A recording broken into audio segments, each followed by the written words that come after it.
Hello fish friends. Today we are tackling yet again another snail problem. This tank is apparently being overrun by ram's horn snails and a solution has to be done ASAP. Now there are several products in the market available that you can buy are quite ingenious, like this Sarah Snail Collect. It's a snail trap that has trapdoors. The trapdoors are actually swiveled towards the inside and the snail can push that and they can enter, but they cannot escape, they cannot exit. Bale, it's a one-way entry, no exit only. There are also chemical solutions to the snail problem, such as this snail remover from Ocean Free and this snail eliminator from Dimax, but it's unclear, and I know that most of them are copper based and I just do not like using that on my tanks. Now I wondered, maybe I'm just overthinking this, and can I use a simple bottle as a snail trap? And this iced tea bottle, which has a large enough opening even for a large ram's horn snail to enter, maybe I can use this. So I'll just clean it up, wash it thoroughly to eliminate any residual product on the bottle, and I'm going to bait this with some kind of pellet, and hopefully it can be effective also. Now previously because this is the second video about removing snails that I've already made, previously there was this somebody commented that snails are not a problem and are good for your aquarium. But to some extent, remember, an aquarium is about balance. That's why it's called a balanced aquarium.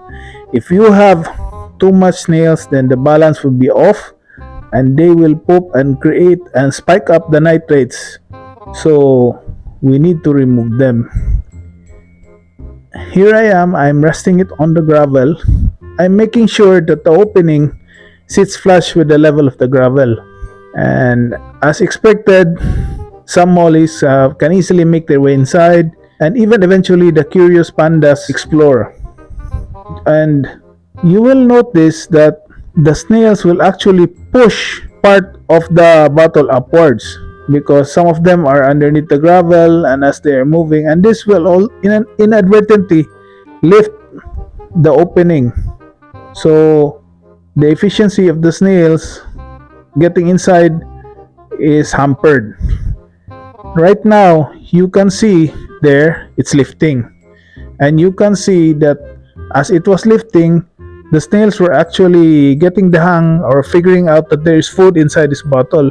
Again, it's going to lift. There you can clearly see that.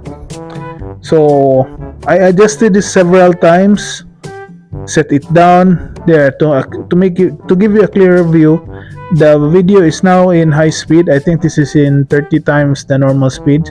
So you can actually see there. Again, it lifted up and the snails are now having a problem getting inside. So I set it back again down there, and this time I actually put a rock to make sure that it does not move.